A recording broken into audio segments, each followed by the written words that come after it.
Gather round, kids. It's time for me to tell you a story about how I killed my Sony a7S III and brought it back to life the next day. Like Jesus, but it was just one day instead of 3. If you've watched my recent wedding filmmaking behind the scenes video, you'll know that it started like this. Welcome to the thunderstorm.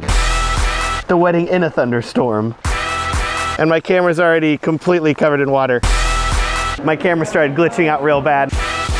And the BTS ended like this. But this wedding turned out so good. Even with maybe one of my a7S IIIs dying because of the rain, everything else flawless. No complaints here. That's what insurance is for. So a lot of you have been asking about this, commenting, messaging me, what happened to this camera? So here's the story. Let me start by talking about my general experience when it comes to rain and cameras. Unlike some people, I'm not afraid at all of getting my camera wet. As far as I'm concerned, if I can get an amazing shot, I'm going to go for it, even if it's raining. Plus, I always bring along a backup camera in case one fails, but up until now, I've never really had one fail, even in pretty heavy rain.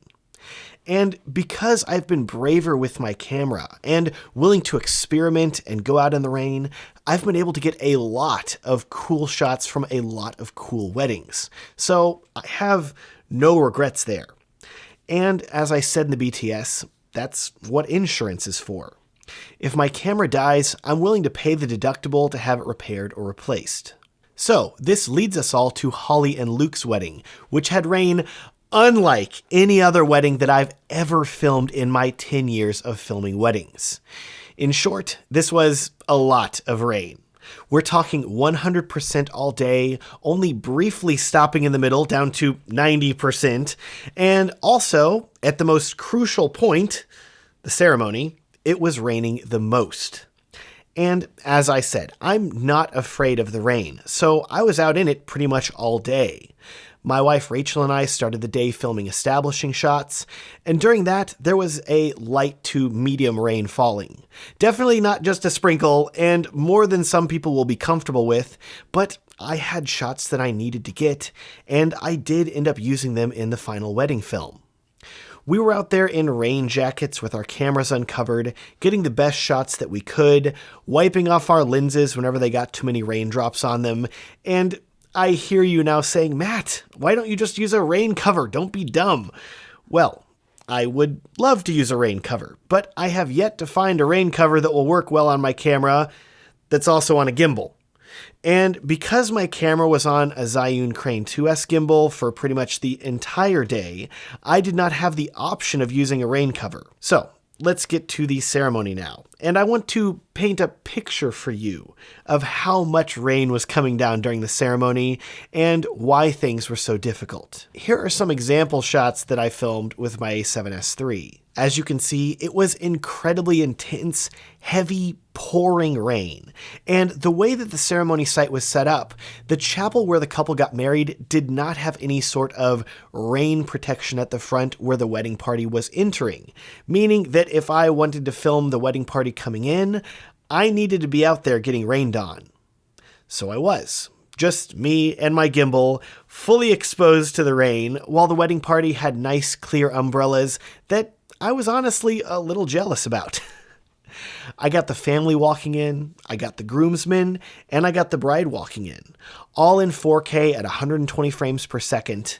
The footage looked amazing, and I think it was completely worth getting soaked over. Once the entrance was done, and I was under the roof of the chapel, I thought the worst was behind me. I was protected from the rain as the ceremony kept going, the rain began to lessen, and I thought I dodged a bullet and my camera was fine. But about 30 minutes post-ceremony, we decided to push things just a little bit more and get some shots of the couple outside in the rain again. At this point, it wasn't raining nearly as heavily as it had been before the ceremony, but it was still coming down at a pretty reasonable rate on us. And this is also the point where things got bad.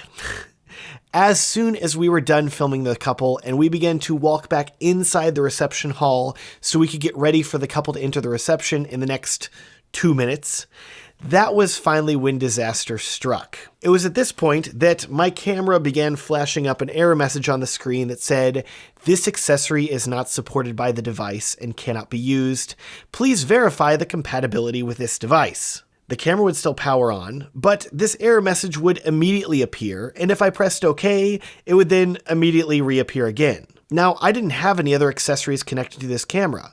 It had been on my gimbal all day, so why was it suddenly giving me this error? All I know is that this camera was now functionally useless to me, because it had some error that was preventing it from being able to record. As far as I'm concerned, this camera was dead, and I had no clue if I was going to have to send it off to Sony for repairs after the wedding. And, as I said, the couple was entering the reception in 2 minutes, so I didn't really have time to properly diagnose the error, figure it out, and fix it. So I went to my backup plan, and let this be a lesson to you. You always need a backup plan whenever the poop hits the fan like this at a wedding. In this case, my behind-the-scenes shooter was also shooting on a Sony a7S III.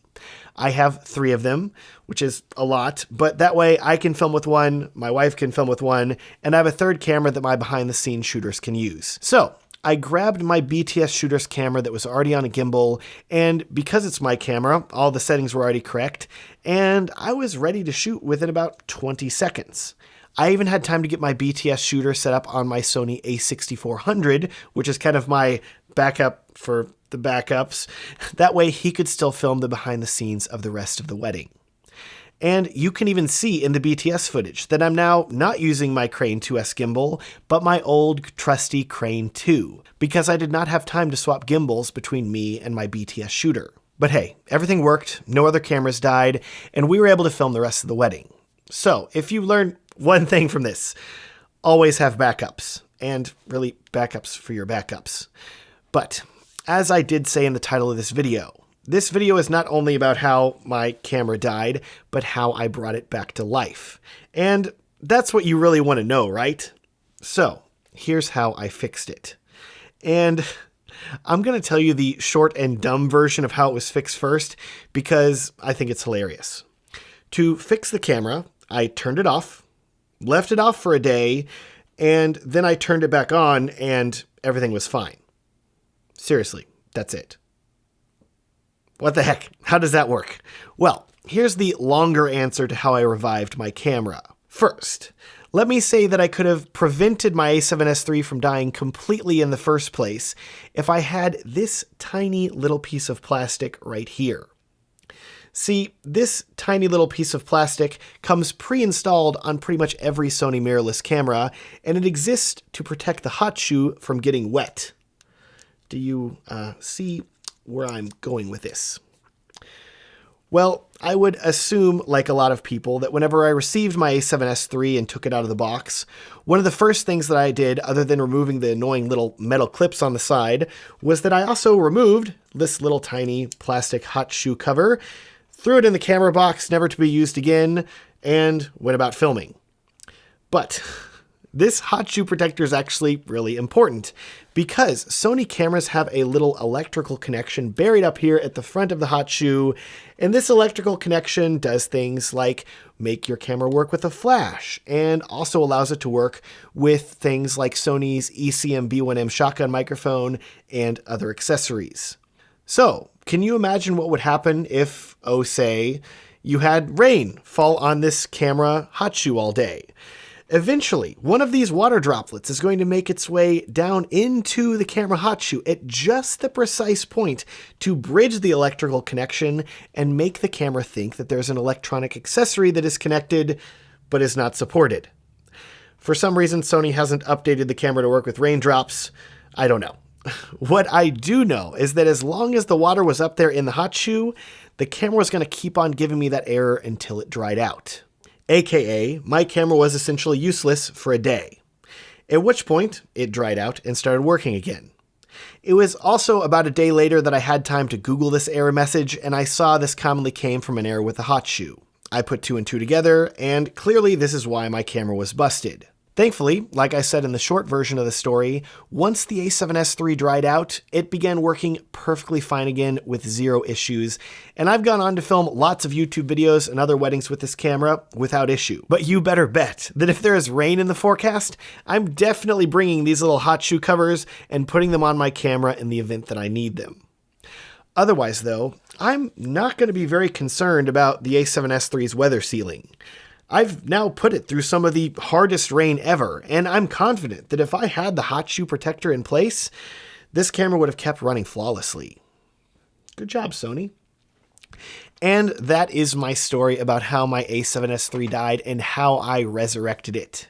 If you enjoyed listening to this story, it would be a huge help to me if you would like this video and subscribe if you want to see more videos like it in the future.